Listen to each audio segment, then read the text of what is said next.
These words from St. Augustine. You have made us for yourself, O God, and our heart is restless until it rests in you. Amen. Each year I am taken off guard once again by the passages in the first week of Advent. Words you've heard from Pastor Ryan and from Britta and the passage I just shared from Mark's Gospel are jarring. They're visceral, they're raw. They're not at all the sort of thing that sounds like preparation for Christmas. They sound so odd when you consider the usual preparations that we make for Christmas. Those preparations include a lot less gut-wrenching prayer and apocalyptic warning and more decorating, baking, gift buying. But if our Advent passages leave us to struggle with these apocalyptic warnings and deep longing prayers, we ought to at least slow down and ask ourselves, what or whom is Advent preparing us to receive? I want us to hold that question for just a bit. We'll come back to it shortly, though. As you can tell, this Advent season, we've ordered our thoughts around the theme of home. We'll come at that theme from different angles, but in all of it, we're going to try to be honest as we consider what the theme may have to say to us. I suspect we all have a fair amount of ideas about what home might mean. I also wonder how often we slow down to explore those thoughts. If we do, we might think of a certain sight, or a smell, or a sound, or a texture that makes us think of home. Or it may be the people, the routines, the feelings that have the most impact in shaping our ideas about home. For some, it may be the name for the most pleasant of experiences, thoughts, and feelings. But for others, home may be a place of sadness, a deep, abiding emptiness, maybe even trauma. However we experience home, there may be no better way for us to name our deepest longings than to consider the desires that we have for a place called home. There's a very popular trend, Pastor Ryan's already alluded to it, making the rounds these days, and it's called hygge, although I think probably where it comes from, there are some R's somewhere in the pronunciation of that word. But this approach to homemaking is a Scandinavian gift to the world. Essentially, hygge is an attitude of appreciation for warmth, coziness, the enjoyment of good things in life, as well as a deep appreciation of good people being around us. Now, that attitude also has a practical application.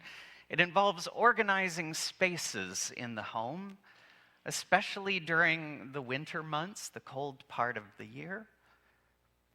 A practice of ordering spaces to foster coziness, comfort, safety, and a feeling of ease.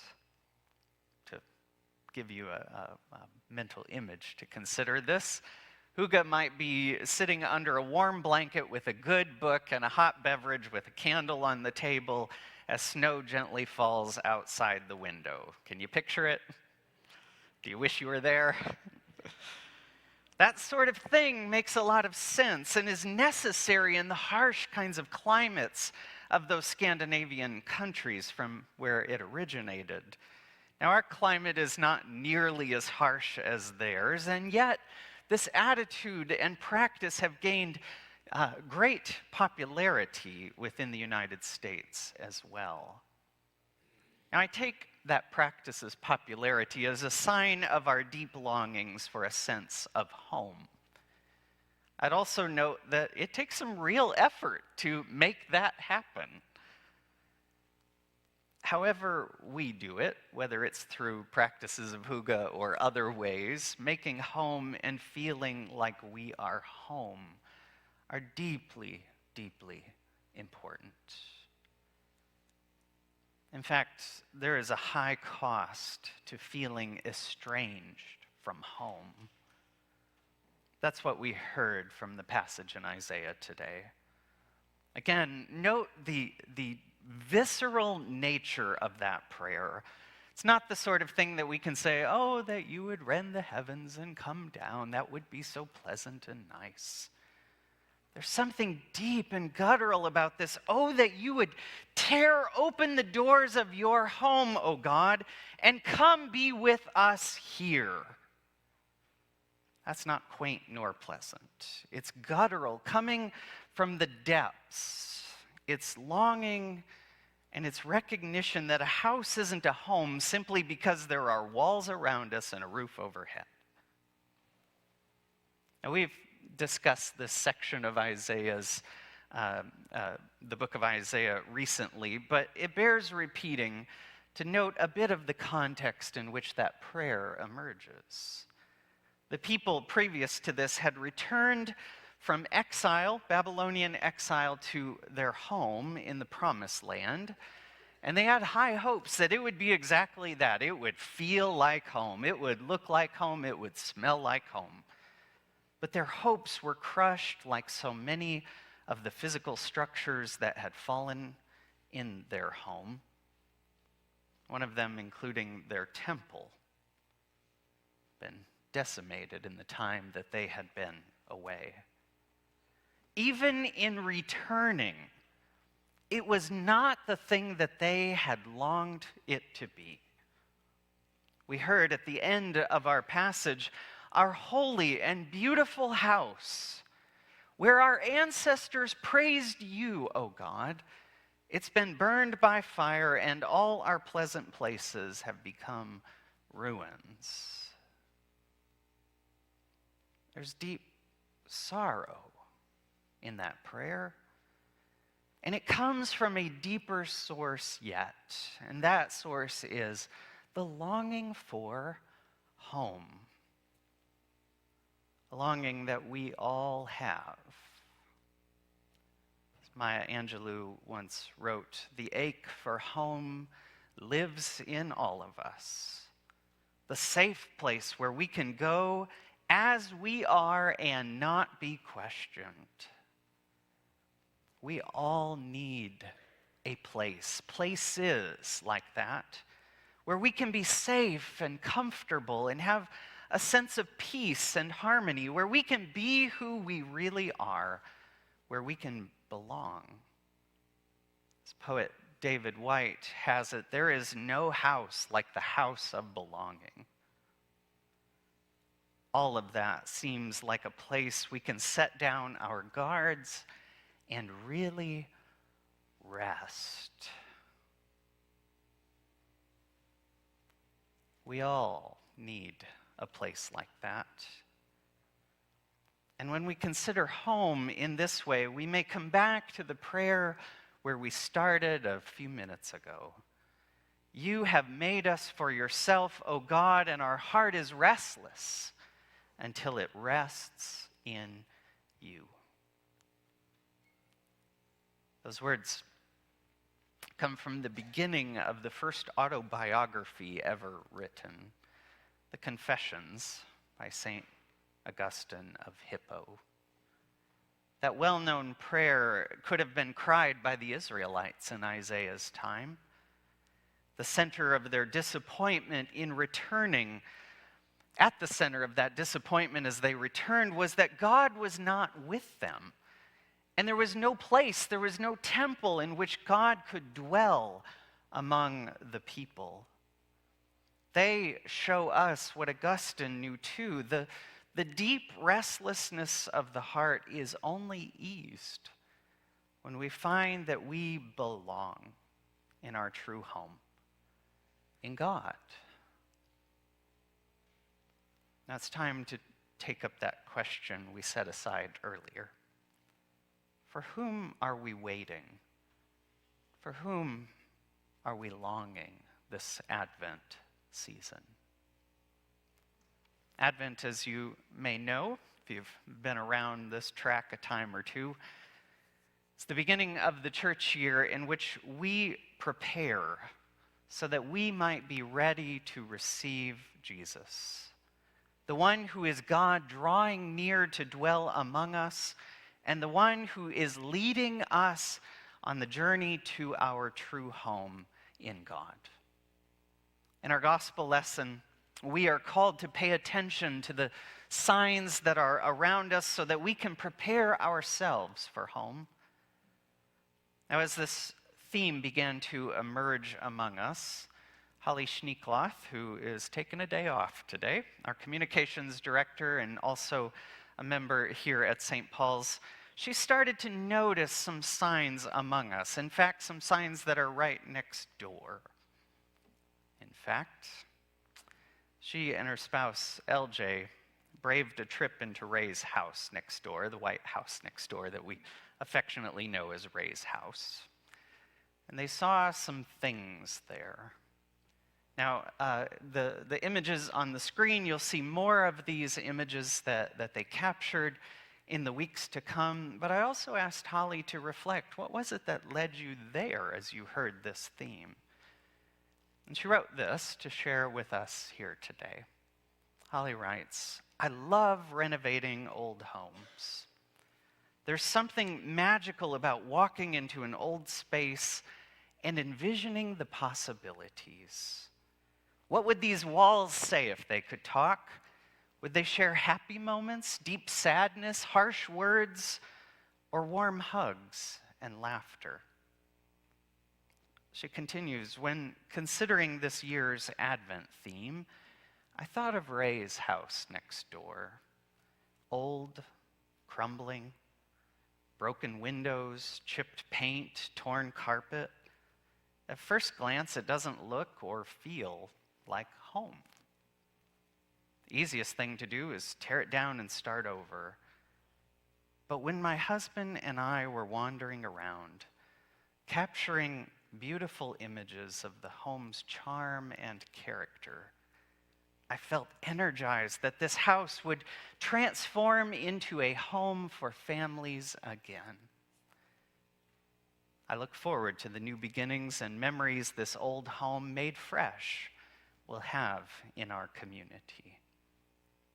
Some of you have heard some plans for that already. There's more to come on all of that, but thank you, Holly, for sharing with us. That longing for home is deep. And while at first I felt some kind of nudge and calling to this theme of home, but I wasn't exactly sure why. As we've let it ruminate a little bit, I don't believe there's a better way for us to explain the longings of Advent than to call them our desire for our truest home in God. Advent is the season of preparing us so that we long rightly and to notice the signs among us of home. It calls us to understand the one for whom we wait, as it also shapes us so that we can, with open hearts, with whole hearts, receive the Christ child anew, as we also ultimately await his return. This season is a gift because it gives voice to our truest, deepest longings. And it helps us to be attentive to the journey that we are on. It also confirms our hope that we're on the right journey, on our way home. That's all good.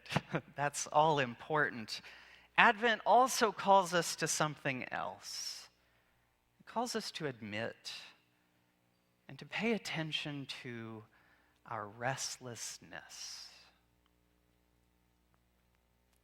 The good news of Christmas, as Pastor Ryan's already named, a season that is still to come, no matter what this culture tells us, is that God makes a home with us so that we can be at home in God. In Advent, the season we begin today, is a time to prepare us for news that good. Preparation that calls us not to ignore or pass over the restless places of our heart, but to pay attention to them too. Don't discount the importance of restlessness. For this is the very force from within us that is moving us along, clarifying that longing, and allowing us to recognize the signs of home along the way. I'd like for us to do that very thing together right now, whether you're at home already or whether you're in this place that I hope has feelings of home for you.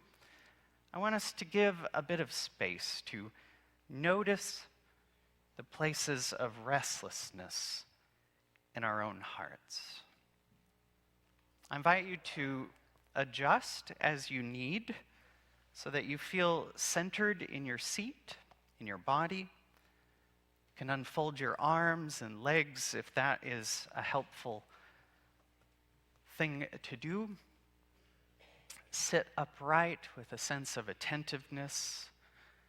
If you'd like, I invite you to close your eyes or lower your gaze to a place in front of you. In this moment, take a deep breath in or two.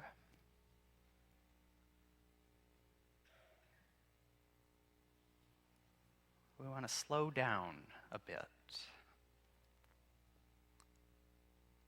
Notice how you feel in this moment.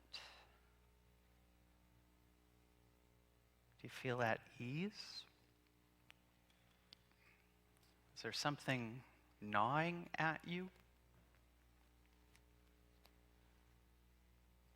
As we continue to breathe together, listen inward. And notice a place of restlessness. It might be some unsettled event. Could be the recognition of a strained relationship. You might think of a loss that you've been thinking on. Maybe an ongoing concern. Whatever feels unsettled within. Can you find it?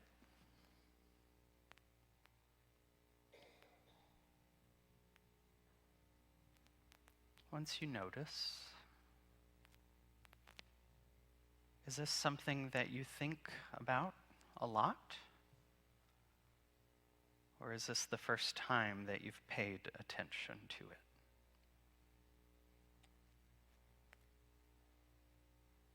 In the safety of this place and time,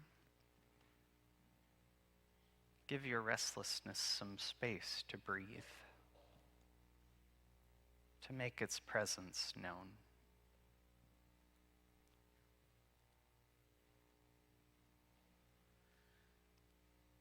What is it saying to you?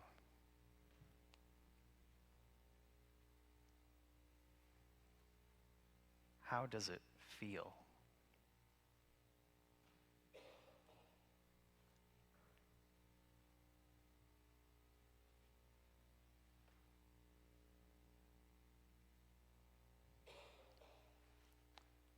Now, I know we don't have the time to fully explore what may have been unearthed, but we do have a season of Advent to prepare ourselves to listen in. I encourage you to spend some time this Advent to quiet yourself and keep listening in, but listen particularly for these areas of restlessness. After all, restlessness just might be a holy longing. And like a map, this might be the very thing guiding you not only toward a manger, but also toward your true home in God. Seems if it could carry that importance, we ought to keep awake, keep watching, and listen in. Amen.